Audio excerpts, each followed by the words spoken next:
First ever factory outlet Mukunda jewellery K P H B Kothapet Khammam Somajiguda Hanamkonda. నమస్కారం. విష్ణు పురాణం 14వ రోజు పారాయణలోకి వచ్చామండి. సౌభరి కథ విన్నాము. ఇప్పుడు మాంధాత కుమారుడైన అంబరీషుని కొడుకు యవనాశ్వుడి గురించి చెప్పుకుందాం. ఇతని సుతుడు హరిషుడట. వాని సంతతి అంగిరసులు అనేటువంటి గంధర్వులు, 6 కోట్ల మంది గంధర్వులు ఈయన సంతానంగా ఉన్నారట. వీళ్ళు ఏం చేశారు, పాతాళానికి వెళ్ళి అక్కడున్న నాగరాజులను చిత్తకొట్టి వాళ్ళ ఆధీనంలో ఉన్న రత్నాలను, కామినీ రత్నాలను కూడా, స్త్రీలను కూడా అనమాట బలాత్కరించి గ్రహించగా నాగరాజులు బయలువెడలి పాలకడలిని చేరి కాలాత్ముడు, లోకారాధ్యుడు, సర్వమంగళమూర్తి, లోకాభిరాముడు, కరుణాసాగరుడు, పన్నగసేనుడు, శంఖచక్రధరుడు, కోటి సూర్య ప్రభాభాసమానుడు, సౌభాగ్యలక్ష్మి సమేతుడు అయినటువంటి లక్ష్మీకాంతుణ్ణి ప్రార్థించగా యోగ నిద్రలో ఉన్న శ్రీపతి మేల్కొన్నాడు. పన్నగపతులు స్వామికి దండ ప్రణామం చేసి తమ ఇక్కట్లను గంధర్వుల చేత చెప్పించారు, అక్కడ ఉన్న వాళ్ళతో చెప్పించారు. ఆయన ఏమన్నాడు అదంతా విని ఈ పన్నగ సర్పాలని ఆదరంగా చూసన్నాడు. పురుకుచ్చుడనేవాడు భూపరిపాలకుడుగా భూమిలో ఉన్నాడు. నా ప్రభావం ఆ పరిపాలకుడికి అంగరక్షగా ఉంది. మీరు వెళ్ళి ఆ రాజును కోరండి, అతను గంధర్వులని అవలీలగా సంహరించి మీకే మేలు కలిగిస్తాడు. పురుకుచ్చుడి దగ్గరికి వెళ్ళమన్నాడు. నాగపతులు వెనక్కి తిరిగి ఏం చేశారు, తమ లోకానికి వచ్చి అంతా ఓ చోట కూర్చుని ఆలోచించారు, ఈ రాజుగారి దగ్గరికి ఎవరిని పంపించాలి అంటే. ఇంతలో ఏమైంది, ఒక ముని వచ్చాడు.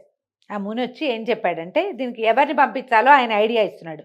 పురుకుచ్చుడు నర్మదా నది యందు అత్యధిక ప్రేమతోటి ఉన్నాడు. నర్మద కూడా ఆయన పట్ల అనురాగంతో ఉంది.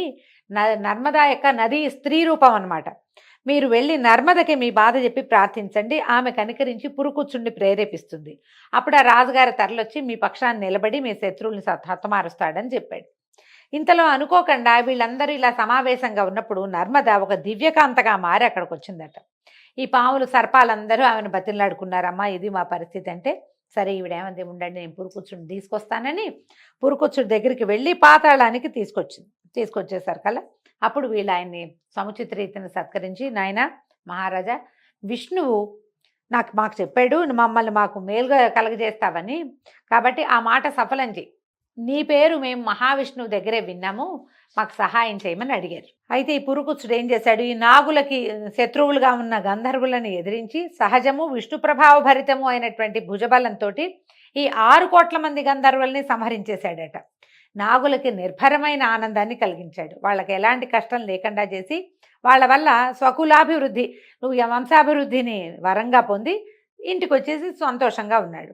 ఇలాంటి ఉపకారాన్ని తమకు చేసినటువంటి ఈ నర్మదకి ఏమైనా వరం ఇవ్వాలని ఈ పన్నగ వటువులు ఆమెను పూజించి ఏమన్నారు, అమ్మా నీ పేరు చతుర్థి విభక్త్యంతంగా చేసి చివర నమః చేర్చి ఉభయ సంధ్యలందును భక్తితో స్మరించే వాళ్ళకి సర్పవిషం సోకదు. నీ దివ్యనామం ఉచ్చరిస్తూ భుజించే వారికి ఆ సమయంలో విషం ఇచ్చినా కూడా అది అమృతమవుతుందని వరమివ్వగా నర్మద సంతోషించి అంగీకరించి పురుకుచ్చుని వద్దకు వెళ్ళి అనురాగంతో అతన్ని వరించింది. ఏమిటో విశేషంగా చతుర్థి విభక్త్యంతంగా చెప్పేవంటే ఏం లేదండి, చాలా నర్మదాయై నమః, మనం రమాయై నమః చెప్పుకుంటాం, లక్ష్మి అయి నమః అని చెప్తాం, పార్వతి అయి నమః, గౌరీ అయి నమః, ఇవన్నీ చతుర్థి విభక్త్యంతాలు. ఇక్కడ కూడా అంతే, నర్మదాయై నమః అనుకోవాలి. అంటే గనక ఎవరైతే ఉభయ సంధ్యల్లో స్మరిస్తారో సర్ప విషం సోకదట. నర్మదాదేవి పాములకి ఇలాంటి ఉపకారం చేసింది కాబట్టి ఆమె ఏం చేసింది, పురుకుచ్చుడి దగ్గరికి వెళ్ళి ఆయన్ని వరించిందట. ఈ దంపతులకి త్రసదస్యుడు అనేవాడు జన్మించాడు. అతని సుతుడు అనరణ్యుడు. ఈ అనరణ్యుడు ఒకసారి ఏం చేశాడట, యజ్ఞం చేస్తూ ఉంటే రావణుడు వచ్చి ఈ అనరణ్యుడిని చంపేశాడు, యజ్ఞాన్ని పాడు చేసి వెళ్ళిపోయాడట. అనరణ్యుని కుమారుడు హర్యాక్షుడు, ఇతని కొడుకు వసుమణుడు, వాడి కొడుకు ప్రియారణుడు, అతని సుతుడు సత్యవ్రతుడు వశిష్ఠుని శాపం చేత త్రిశంకునామంతో చండాలుడై ఉన్నాడు. ఆ కాలంలో 12 సంవత్సరాలు వాన లేక పాడి పంటలు కరువైపోయాయట. ఆనాటి దుర్దశలో త్రిశంకుడు అడవిలో మృగాల్ని చంపి వాటి మాంసాన్ని విశ్వామిత్ర పుత్ర కళత్రాదులకి ఇస్తూ గంగ ఒడ్డున ఒక మర్రి చెట్టు కింద వాళ్ళకి నివాసం ఏర్పరిచి ఈ చండాలుణ్ణి అనుగ్రహించండి అని ప్రార్థించేవాడట. అలా కొన్నాళ్లు కాగా విశ్వామిత్రుడు అతని వృత్తాంతం తెలుసుకుని కనికరించి పరమ పావనుని చేసి సశరీర స్వర్గాన్ని కలిగించాడు. త్రిశంకు స్వర్గం కదా, మళ్ళీ ఇంకొకసారి వివరంగా చెప్పుకుందామండి. విశ్వామిత్రుడి వల్ల ఈ త్రిశంకుకి స్వర్గప్రాప్తి కలిగింది. స్వర్గంలో వాళ్ళు కిందకి తోసేస్తే విశ్వామిత్రుడు ఇంకొక స్వర్గాన్ని సృష్టించాడు అతని కోసం. భూమి ఆకాశాల మధ్యలో త్రిశంకు స్వర్గం అంటారు, మధ్యలో ఉందట. ఆ త్రిశంకుని కుమారుడే హరిశ్చంద్రుడు. ఈ హరిశ్చంద్రుడు సకల సంపదలు విశ్వామిత్రునికి సమర్పించి సత్యవ్రతాన్ని పరిపాలించి సత్యహరిశ్చంద్రుడని సార్థక నామధేయుడయ్యాడు. భుజబలంతో సప్తద్వీపాలు తనవిగా తన ఆజ్ఞ చెల్లేటట్టుగా రాజ్యం చేశాడు. సాక్షాత్తు శ్రీహరిలాగా చిరకాలము సర్వసమృద్ధిగా భూమిని పరిపాలించాడు. రాజసూయ అశ్వమేధ యజ్ఞాలు నిర్విఘ్నంగా ఎన్నో చేశాడట. అంతమందు దేవలోకంలో ఇంద్రుని సింహాసనానికి పక్కనే దివ్య సింహాసనాసీనుడయ్యాడు. ధర్మానికి హరిశ్చంద్రుడు పురుష రూపంగా ఉన్నాడు. మనం ఎందరో రాజుల కథలు చెప్పుకున్నాం. హరిశ్చంద్ర ప్రఖ్యాతమైన గాథ అందులో. ఈ హరిశ్చంద్రుని కుమారుడు లోహితాశ్వుడు, అతని కొడుకు హరిషుడు, హరిషుని కొడుకు చంచుడు, వాని కొడుకులు విజయుడు వసుదేవుడు అని ఇద్దరు. విజయుని కొడుకు రురుడు, అతని కొడుకు వృకుడు, వాని తనయువు బాహుడు. బాహుడు రాజ్యపాలన చేస్తుండగా హైహైలు ఆకస్మికంగా వచ్చి రాజ్యం ఆక్రమించుకోగా బాహుడు చేసేదేం లేక భార్యా సమేతుడై ఔర్వ మహాముని ఆశ్రమానికి వెళ్ళిపోయాడు. అయితే అతని భార్య నిండు గర్భిణిగా ఉందట. ఒకనాడు ఆ ఇల్లాలకి ఏంటంటే కష్టం వచ్చింది. ఒక భార్య తాలూకు సవిత అంటే రెండో భార్య. ఆవిడకి ఏమనిపించేది, తనకి సంతతి లేదనే విచారము, సవతికి సంతతి కలుగుతుందనే కోపము ఏకం కాగా ఈ విషం పెట్టిందట. సవితికి విషం పెట్టేసరికల్లా ఆ గర్భం స్తంభించిపోయి ఉండిపోయిందట. అలా 7 సంవత్సరాలు అయింది. 7 సంవత్సరాలు అయిన తర్వాత ఈ బాహుడు పరలోక గతుడయ్యాడు. గర్భం అట్లాగే ఉండిపోయిందట. అంతట గర్భవతి అయిన పట్టమహిషి భర్తతో సహగమనం చేయటానికి సన్నద్ధురాలై చితి దగ్గరికి చేరేసరికి ఆవిడ కూడా సహగమనం చేద్దామనుకుంది. 3 కాలాలు తెలిసిన మహాముని అయినటువంటి ఔర్వుడు ఆశ్రమంలో నుంచి బయటకు వచ్చి ఏం చెప్పాడట, పట్టమహిషిని బారించాడట. అమ్మా, నువ్వు చితిలో ప్రవేశించకు. నీ కడుపులో ఉన్న బిడ్డ అసమాన బలపరాక్రమాలు కల వీరుడై విరోధి యముడై భాస్కర సమతేజుడై రాణిస్తూ ఏకఛత్రాధిపత్యంగా భూమిని పరిపాలిస్తాడు. ఎన్నో యజ్ఞాలు దేవతలకు నరులకు సంతుష్టిగా చేస్తాడమ్మా. చక్రవర్తి అవుతాడు. బలిష్ఠులైన కొడుకులు మిక్కిలిగా కలవాడవుతాడు. ఈ సాహసాన్ని విడిచి ధైర్యంగా ఉండు అని చెప్పాడు. చెప్పేసరికల్లా ఈవిడేం చేసింది, ధైర్యంగా ఉండి భర్తకి పరలోక క్రియలు చేయవలసినవన్నీ చేసేసి ముని ఆశ్రమంలోనే ఉన్నది. అయితే కొన్ని దినాలకి గరముతో కొడుకుని కన్నది. ఆ విషంతో అలా బిగుసుకుపోయి ఉన్న పిండం మెల్లిగా శిశువుగా మారింది.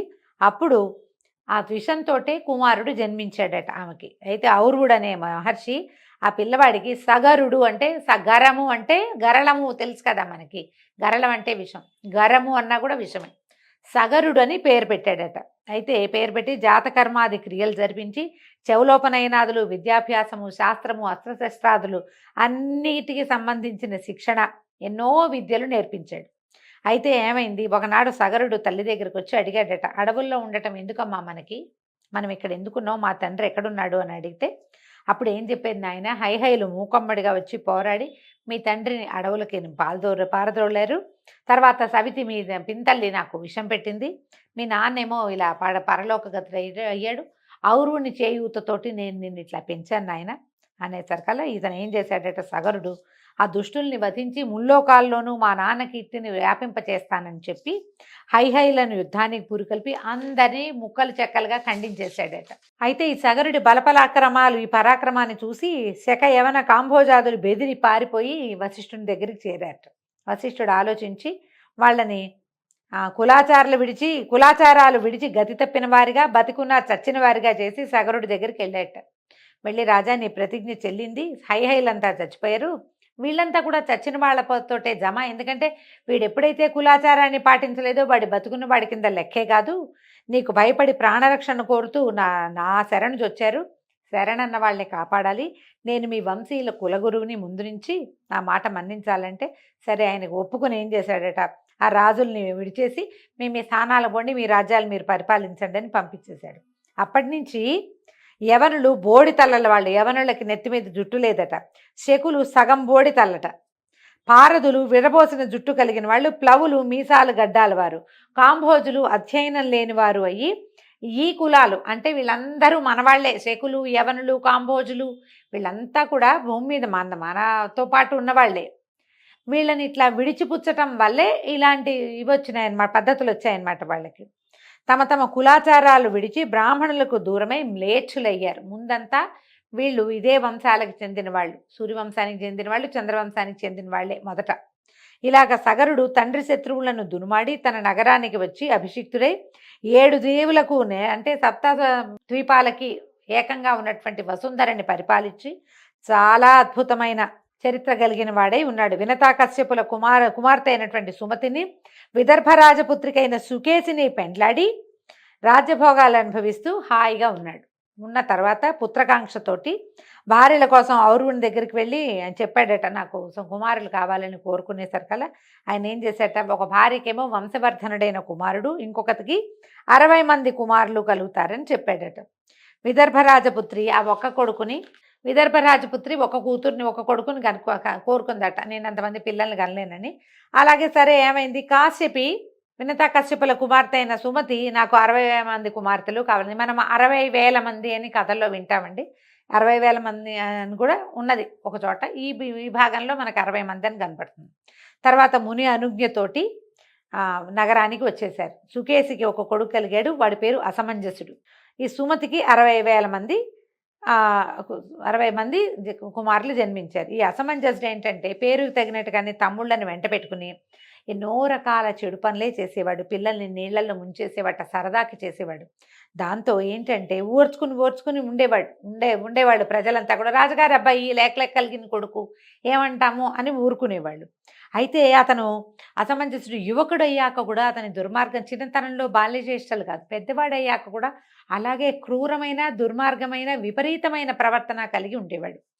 అతనికి ఒక కుమారుడు కూడా కలిగాడట. అయితే ఈ మనవడిని చూశాను చాలు అనుకుని ఈయన ఏం చేశాడు, సగరుడు అసమంజసుడిని వెళ్ళగొట్టేశాట. మళ్ళీ అసమంజసుడి కథ మనకి కనపడదు, ఏ కథల్లోనూ ఎక్కడా చెప్పరు, అతను వెళ్ళగొట్టేయటం మాత్రమే తెలుస్తుంది. అయితే అసమంజసుని యొక్క తమ్ములైన ఈ 60 మంది కూడా అన్నలాగానే దుష్ట చరిత్రలే, లోకానికి చికాకు కలిగించేవాళ్ళు. అయితే యజ్ఞాలు పాడు చేయటం, తపస్సులు సాగకుండా చేయటం, కోతి కొంటె పనులు చేసేవాళ్ళు అనమాట. దేవతలు సహించలేకపోయేవాళ్ళట వాళ్ళని. అయితే ఏమన్నారు, వీళ్ళు వెళ్ళి విష్ణుమూర్తికి చెప్పారట, నీ అంశతోటి జన్మించినటువంటి మహాతపస్వి కపిలుడు విష్ణుమూర్తి యొక్క అంశతోటి జన్మించాడు, ఆయన దగ్గరికి వెళ్ళారు. ముందు విష్ణువు దగ్గరికి వెళ్ళి మాకు ఏదైనా మార్గం చెప్పమంటే ఆయన కపిలుడి దగ్గరికి వెళ్ళమన్నాడు. కపిలుడి దగ్గరికి వెళ్ళి ఇలాగా సగరుని కొడుకుల దుష్ప్రవర్తన, వాళ్ళు ఎట్లా ప్రవర్తిస్తారు, యజ్ఞయాగాదులు ఎట్లా పాడు చేస్తున్నారు, దేవతల అంశభాగాల్ని రానివ్వకుండా ఎట్లా చేస్తున్నారు చెప్పాము.